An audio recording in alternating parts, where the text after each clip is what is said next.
Chapter 1. Jack Frost Catches a Cold. Jack built a castle once. Not a real castle, of course.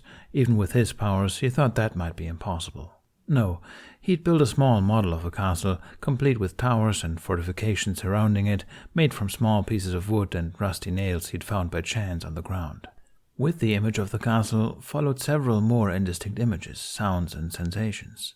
He could see his sister, smiling at him from the other side of the miniature castle, awe in her big brown eyes. She'd helped building, but for the most part just enjoyed watching Jack's handiwork, despite how inadequate he was at said handiwork. He could hear her voice, telling him stories about who lived in the castle and what happened in the kingdom it protected. Her laugh, giggling whenever Jack accidentally hammered his thumbs, her yawns, because it was very early and most of the village was still fast asleep. As for sensations, the most vivid thing he could feel was the wind against his face, caressing him softly from where they sat upon a hill in Hawthorne. From there, they could watch as life gradually sprang to life in the village, the sun rising above the trees and birds flying in and out of the nests. Jack held his aching fingers up in the air and imagined that the wind passing by healed the painful thumping. Definitely no handyman, that was for sure. "Why do you do that?" Emily asked, raising her hands to copy Jack. Jack, who knew Emily was just trying to make him admit that he'd hurt himself in the process of making the castle, just smiled, closing his eyes. "I like the wind," he said. "We're good friends, the wind and I." "What are you talking about?" Emily snorted. "That wasn't what you said last week, when the wind almost pulled the roof off our house." "Well, it can't always be this gentle," Jack said matter-of-factly. "It has emotions, just like we do." "Do you really think so?" "Yeah." It wasn't really a lie. The wind having a mind of his own was an idea that had come to him a long time ago. He didn't know why, but the thought was always there, and always had been. As far as he knew, it was as real as any gods he'd ever heard about. So why not? He opened his eyes when she didn't answer, and stretched his arms out even more, as if waiting for an embrace. Besides, it's kinda nice when it's not as gentle as well. Maybe one day it'll whisk me away and teach me how to fly, like a leaf. Emily frowned skeptically, but copied his pose even so. "Isn't that dangerous?" she asked. "What's life without a little danger?" "That does sound like something you would say." "I am starting to recognize that look," North said. Jack blinked, lifting his gaze from the ice castle on North's desk. North was looking back at him with a fond expression. He had a miniature hammer in one hand and a chisel in the other. His castle was a lot more impressive than what Jack had made back then. He didn't know how long he'd been sitting there, just watching, not speaking. Watching North chip away on his various ice project was something Jack had discovered was surprisingly captivating. It took a few seconds before Jack realized he should probably answer, but by then North had already turned in his seat and was giving Jack an inquisitive look. "You remembered something?" he asked. Jack felt a smile pull at his lips. "Not sure if I like how good you're getting at reading me, North," he told him, twirling his staff in his hand. He hopped down from his perch on the desk he had claimed as his personal ice-watching spot. "But yeah, I remembered something." Since becoming a guardian, Jack kept finding himself in the workshop. By now, he knew most of the melodies of North's orchestral music by heart, and North's enthusiastic singing almost wasn't annoying anymore. Never mind the fact that Jack sometimes caught himself humming to the same melodies, much to North's amusement. It had become a regular occurrence, these quiet sessions. North was a skilled sculptor. He was Santa Claus after all. Creating things was what he did, and seeing him at work with it was magical, both in the literal and figurative way.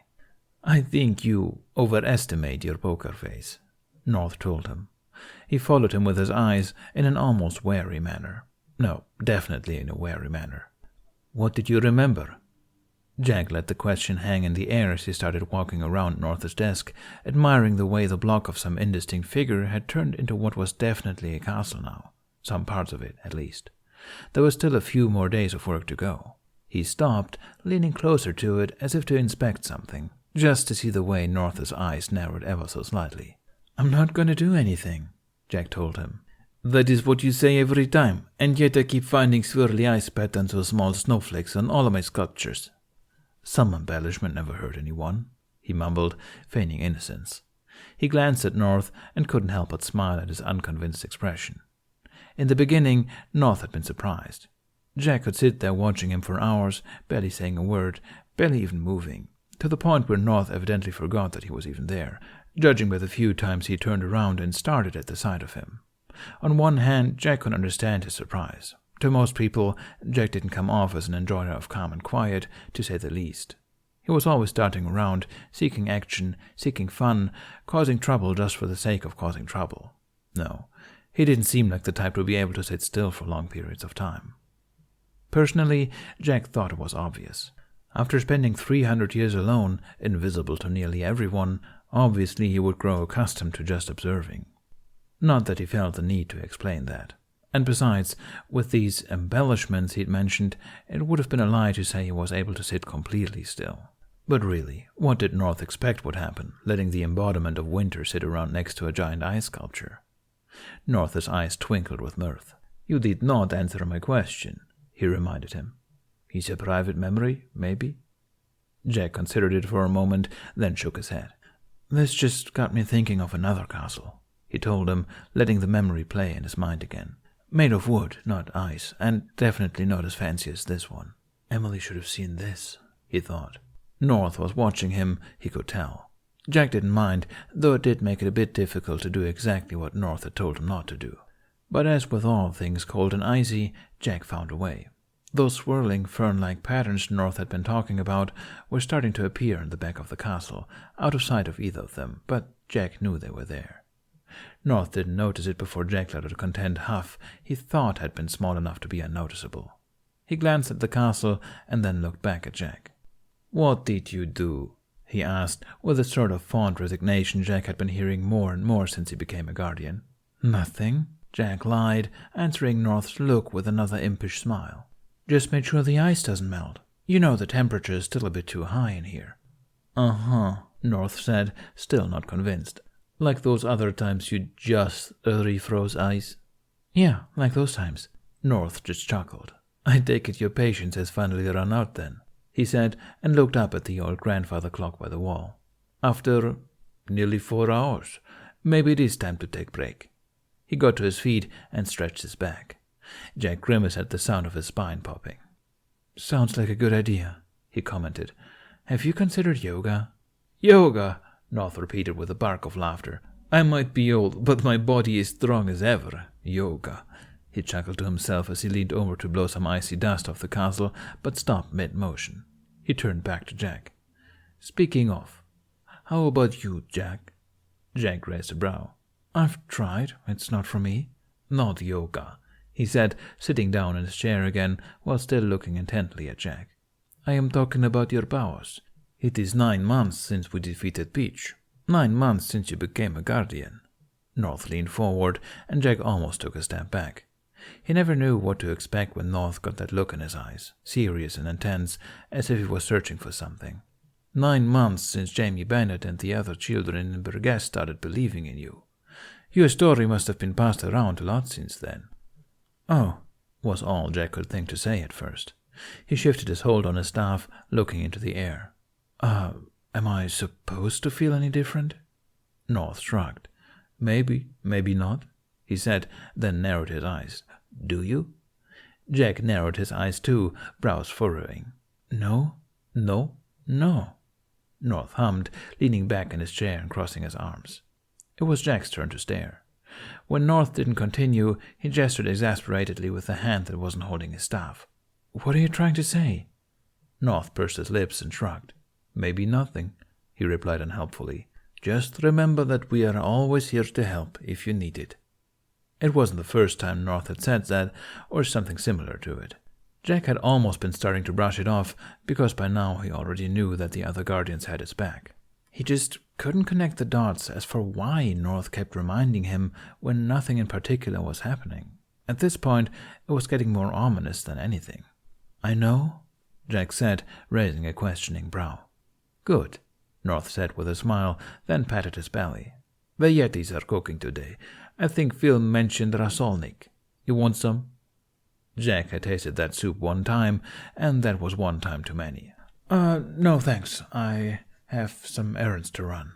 North had that knowing look again. "In Burgess." Jack raised his brows in mock surprise. "What? Why would I go to Pergues?" he asked. He opened the window with a flick of his wrist, jumping onto the windowsill. "Duty calls, right? Responsibility, all that. You know the drill. Hey, wind!" He playfully saluted as he felt the wind rushing towards him. "Bye, North." North let out another bark of a laugh as Jack jumped backwards out the window. The wind lifted him through the air and whisked him into the clouds, just like he had imagined when he'd been sitting on top of that hill with his sister. With nothing to do, Jamie was close to dozing off when he thought he heard the slightest creak from the window. Thinking he'd imagined it, he kept his eyes closed, presuming the sudden wave of cold was his fever acting up again. And he'd been starting to feel better as well. "Psst, Jamie, are you sleeping? Because—" Suddenly Jamie wasn't sleepy anymore. He jumped up into a sitting position. The words had been spoken so softly he almost didn't recognize his voice, but Jamie's face broke into a grin when he saw the blue-clad figure of Jack crouched on the windowsill. "Jack!" he exclaimed, but his throat didn't agree with the sudden volume, and he was coughing into his arm the next second. He sniffled and looked back to see that Jack had moved into the room and was closing the window behind himself, a worried frown on his face. "What's up?" Jack asked.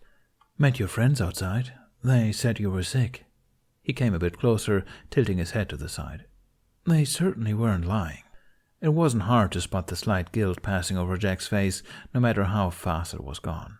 Jamie just giggled and waved dismissively. "It's my own fault," he said, scooting back to give Jack space on the bed.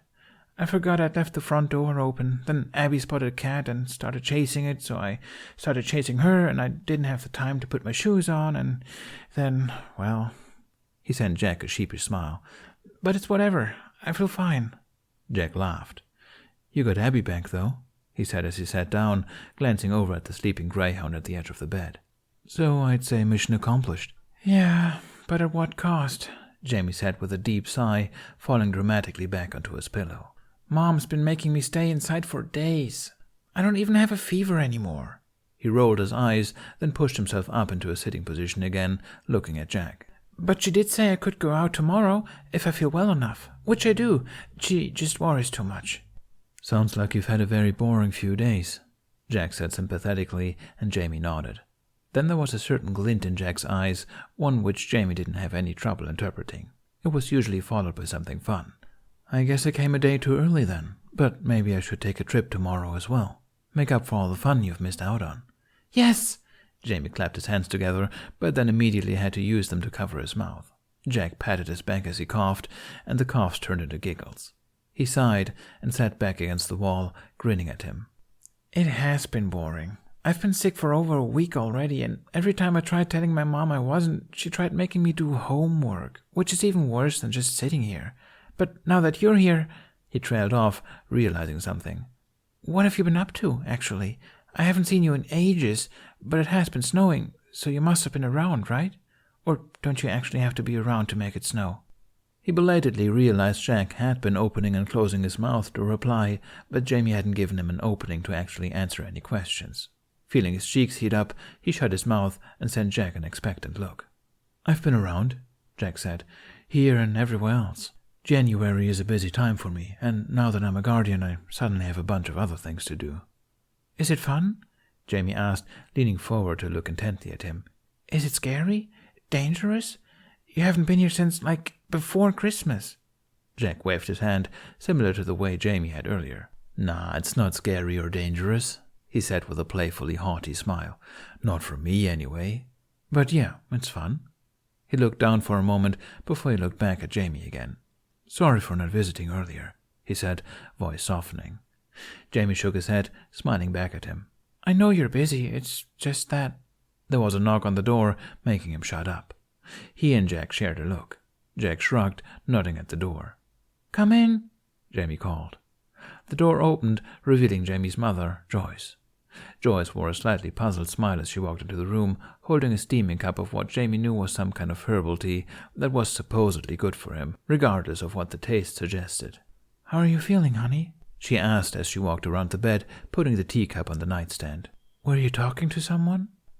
I'm not hallucinating, Mom," Jamie said, and Jack half-heartedly tried to stifle a laugh. Jamie sent him a quick look before turning back to his mother again. "I'd be worried if you were," Joyce said. "Who were you talking to then?" Jack moved away when she came to sit where he was currently sitting, and Jamie tried not to grimace too much. Jack didn't even seem to mind, as if it was a normal occurrence. It probably was, too. Jamie felt something in his chest sink, but when Joyce glanced in Jack's direction, raising her brow, Jamie quickly turned his attention back to her. Jamie hesitated. "Jack Frost," he replied. Joyce nodded in a way that made it clear she didn't believe him a second. Jamie knew, because she'd clearly told him Jack Frost was just an expression, despite obvious evidence, but that didn't matter. He'd make her believe someday. "Jack Frost, huh?" Joyce said absent-mindedly as she reached forward to feel Jamie's forehead. "You talk about him a lot lately. What happened to Bigfoot?" "I got his autograph. His name is Phil." "Really?" Joyce laughed, letting her hand fall. "That must have been exciting. What did he look like?" "Big and hairy," Jamie said. "And he can talk, but not in English. I'm not sure which language they speak." "They?" Joyce repeated.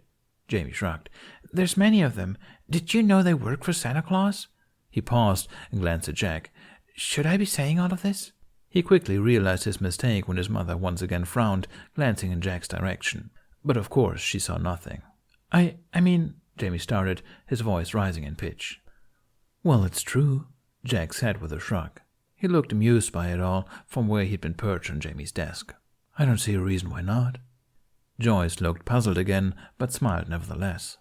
"Of course you should," she said, tilting her head to the side. "As long as you're having fun, right?" Jamie was pretty sure she had no idea what she was talking about, but Jack nodded approvingly. "Right," Jamie said. He shifted restlessly, trying not to look at Jack too many times, but it felt awkward pretending he wasn't there. Well, I'm gonna drink my tea and read." Joyce took the hint, getting to her feet with a fond laugh. "All right," she said, and ruffled Jamie's hair. "Make sure you get enough rest, and then you can go out and play tomorrow, all right?" Jamie just sent her a bright smile and nodded, and followed her with his eyes as she walked out of the room. The second she closed the door, he turned back to Jack. "Sorry," he said. "I'm sure she'll see you one day." A strange look passed over Jack's face, but it was gone before Jamie could catch what it was. Instead, he smiled lopsidedly and came to sit on the bed again. "Maybe," he said. "Or she'll just think you're seeing things. Or maybe that her house is haunted." Jamie snorted, but the action made him cough, and Jack patted his back again. "That sucks," Jamie groaned once the cough subsided, leaning heavily against the wall. He reached over for the tea Joyce had given him, sniffed it, then wrinkled his nose. "Mom's been making me drink a bunch of this. I think it's tea. It's gross." Jack hummed, a thoughtful look on his face. "I'm sure she knows what she's doing," he said, his smile slightly softer than before. "But hey, maybe I should come visit you tomorrow instead, when you're fully rested and—" "No!" Jamie interrupted, grabbing Jack's sleeve as fast as possible without spilling the tea. "Don't go, please," he begged. "I feel fine. It's so boring to just sit here, Jack. Come on." He dragged the word out in the most dramatic way he could muster. "Jamie," Jack started, and if he was trying to sound reprimanding, he wasn't doing too well. Not with that amused grin on his face or the laughter in his voice. "You really think it's a good idea to have a walking ice pack inside your room right now?" Jamie laughed at that. "I don't know," he said slowly, but still didn't let go of Jack. He looked pleadingly up at him. "But whatever. I'll even get back under the covers if you want to. Just please don't leave yet. I'm so bored. Please, please, please, please, please." He already knew he'd won when Jack's shoulders sank. "All right, since you insist, I guess I can stay for a short while," he said. "Probably won't hurt." Jamie let go of Jack's sleeve to punch the air before doing what he'd promised by huddling back under the covers, but stopped mid-motion when he realized something. Maybe Jack wasn't worried about Jamie. Maybe he was worried about himself. The realization must have shown on his face because Jack raised a brow. "What? What happens if you get a cold?" Jamie asked. "I don't want you to catch my cold. Is that why you wanted to leave? Because you can if—" He stopped talking when Jack snorted. "If I get a cold? Don't you remember who I am? I don't get colds." "Really?" Jamie asked. He rubbed his chin. "I guess that makes sense. You've never been sick?" It was Jack's turn to look thoughtful. "Well," he started, sounding slightly hesitant. "No. As a winter spirit, I don't get sick." He grinned in the same haughty way as earlier, straightening his back. I'm too strong to be sick, you see. I'm immune to the cold, and few things are stronger than winter. Jamie laughed as loud as his sore throat allowed him. Really? He asked, raising his chin at Jack. What about summer? I mean, why isn't it winter all the time? Even if you're immune to the cold, what happens when it gets warm? Do you melt? That's... Jack laughed. I'm not a snowman, Jamie, he said. Trust me, I haven't been sick for 300 years, especially not because of a cold. 300 years. Jamie had never actually asked how old Jack was. Thinking about it, he didn't really know much about Jack at all. He hadn't even known he existed until a few months ago. It reminded him of something he'd only started to wonder about a few weeks after Easter, as he thought back on that moment in his bedroom, the moment he saw Jack for the first time. Something about Jack's expression that Jamie, at the time, had been too shocked to notice. Jack had been happy, for sure, but there'd been something else there, too. Jamie just didn't know how to bring it up, if he should bring it up at all. Jamie peered up at Jack. What happens if you drink this, then? He asked, holding out his teacup to him. Jack raised his brows. You experimenting on me now? He asked. I'm just curious, Jamie defended, an impish smile creeping onto his face. Or are you scared? From Jamie's experience, that question worked on just about everyone. And Jack seemed to be no exception. Oh, it's like that, huh? Jack laughed, mirroring Jamie's smile. A small staring competition ensued before Jack held his hand out and Jamie handed the cup to him. Jack brought the cup to his face, and Jamie made a small surprised sound when a thin layer of fern-patterned frost spread across his cheeks. The condensation, he realized, was freezing. Jack didn't seem to notice and just took a sip of the tea. Jamie watched his reaction closely, bringing his hands together in slight apprehension. There was a voice in the back of his head that still insisted the heat would actually cause Jack to melt. Jack's brows twitched. He'd taken a pretty big sip, too.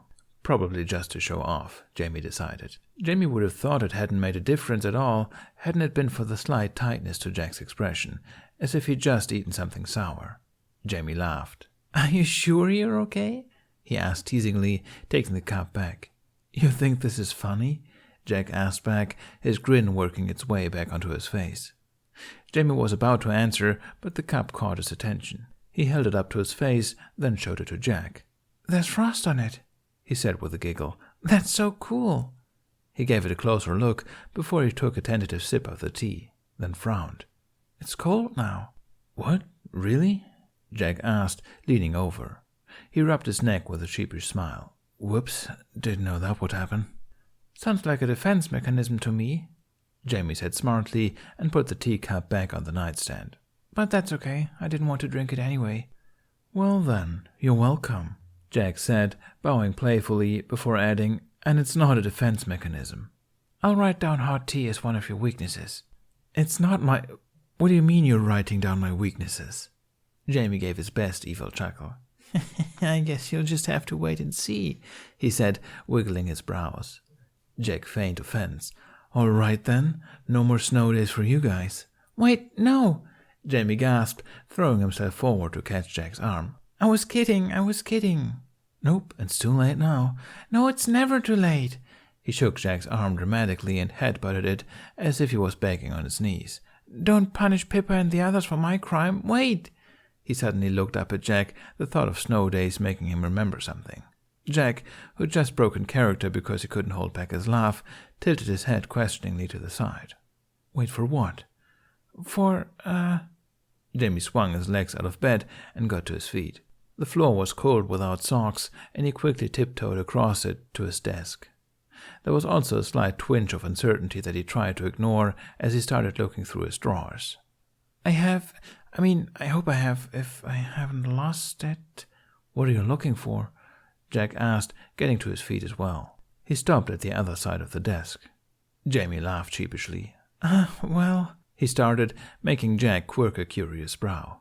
I was hoping you'd visit sometime close to Christmas, or even on Christmas Day or something, but I guess I knew you'd be busy. He didn't like the guilty look Jack got and quickly waved his hands. That's okay, though, but I have a gift for you. Well, it's not really a gift, but I realized my first, portrayal of this incident was not completely how it happened, you know? Oh, here it is. He pulled up a piece of folded paper and handed it to Jack. Jack had an odd look on his face. Jamie thought Jack often had an odd look on his face. Sometimes Jamie was able to discern it. This wasn't one of those times, however. As Jack gently took the paper from Jamie and unfolded it, his eyes widened a fraction. Jamie walked around the desk to stand beside Jack. After you told me what really happened, it felt wrong having that drawing on my wall, he explained, looking at the drawing he'd made after going sledding through town, and ultimately gotten run over by a couch. Except now, Jack was flying above him, creating ice and snow for Sharpie Jamie to slide on. So I decided to change it. It was more like this, wasn't it? Since you were there? Jack didn't immediately answer. He was looking down at the drawing, and though he was smiling, there was still that oddness in his eyes. That's exactly how it happened, he said. Thank you so much, Jamie. I love it. He looked genuinely happy, and Jamie felt his heart swell. He jumped up and wrapped his arms around him. Jack laughed softly and returned the hug. I don't have anything to give you, though, Jack said as he pulled back. Jamie shrugged. The fact that you're here is enough, he said with a grin. He put a finger in the air. But if you really want to return the favor, you can come back tomorrow and play with us some more. Jack smiled. That sounds like a deal. Among the Guardians, there were other supernatural beings, like spirits or sprites or even just forces of energy, uncontrolled magic. And then there were things that could be something in between. Jack was a spirit. He was once a living, mortal being, and now he wasn't. Tooth fairies were sprites. They'd never been human, but they were living, magical beings. An example of something in between a sentient thing and an uncontrolled force of magic would be a poltergeist. A magical force, but with just enough sentience to be able to differentiate between good and evil. Unfortunately, they were mostly evil, like poltergeists, or like heat sprites. Heat sprites was a bit of a misnomer. While that's what they were called, they didn't do much else than float around in warm climates. Communication was fruitless, always had been, and they only seemed to gravitate towards one thing, making life miserable for those who found themselves wandering around in the warm summer heat. They were somewhere on the scale between sprite and energy, and there was no way to get rid of them permanently. They just kept reforming in the heat. Jack hated them. Not much of a surprise. He was pretty sure they would have hated him as well, had they been able to hate. They were basically polar opposites, and Jack stayed away from them as much as possible. Jamie had been onto something when he guessed Jack was vulnerable to heat in summer. His magic was considerably weaker when the heat sprites were around, especially in large numbers. At this point, Jack couldn't remember the last time he'd encountered one, because what would he be doing in warm climates anyway? No, Jack had no business there, but today made 0 days since the last time Jack had encountered a heat sprite, or several. But why? Well, the thing was, they didn't usually appear in the middle of winter in Iceland. It happened every now and then that the sprites wandered too far north, way too far north in this case, and in order to protect Jack's territory, not to mention to keep some order among the people living there, someone had to fend them off. Unfortunately, that was Jack's job. Being Jack Frost, the most powerful winter spirit and the harbinger of winter and all that, there was no one who could chase away the heat sprites as easily as he could. That being said, it was just easier. It wasn't easy. But he'd manage. Besides, it was his first real challenge since becoming a guardian, so he wanted to make a good impression. Be a little responsible. Maybe Bunny would shut up then. The job went quickly enough. Took him a day, but it went by in a flash. That's what he'd like to say, to the others at least, but it was hard to hide the way the thin layer of frost covering his skin had started to melt. He heard Jamie's voice in his head, asking if he would melt if he got too warm. No, he wouldn't, but it sure felt like it right now. And, wow, he really thought it would have stopped by now, but the gleam on his skin remained like a strange imitation of sweat. Feeling too fatigued to do anything more winter-spirity for the day, Jack headed back to the North Pole. He tried to ignore the fact that his condition didn't seem to be improving, but it got hard when he started having trouble keeping himself airborne. He was very thankful of the wind, helping him get all the way back without any emergency landings. With a heavy sigh, Jack pushed the window to North's workshop open and hopped inside as usual. However, just when he hit the ground, his legs decided they'd had enough, and he stumbled forward. His arms flailed for leverage, but skipped the edge of the table and instead went straight for the ice castle. The intricate structure slid off the edge. With a small yelp, Jack held out his staff, and a small heap of snow appeared on the floor. The castle didn't fall any more than a couple of centimeters, and all seemed to be intact. Jack had never been more grateful for his powers. "That was close call, Jack. Bit too close." Jack winced, following North's voice with his eyes. North was standing in the doorway and had seemingly entered just in time to see Jack's almost accident. Jack sent him an innocent smile. "Nothing happened," he said, holding his hands up. Then he grimaced at the heap of snow, knowing the elves would probably be assigned the task to get rid of it. "Well, almost nothing." "What happened to you?" North asked, frowning as his eyes went up and down Jack's trembling body. He closed the door behind himself and walked into the room. Jack automatically took a couple steps back. It's normal, don't worry," he said with a sheepish smile. He couldn't lie to himself, much less North. He knew this looked bad. "Heat sprites and all that. They were all over Iceland." "You are melting?"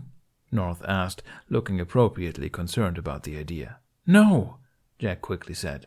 "Why does everyone... No, I'm just... I guess you could call it sweating."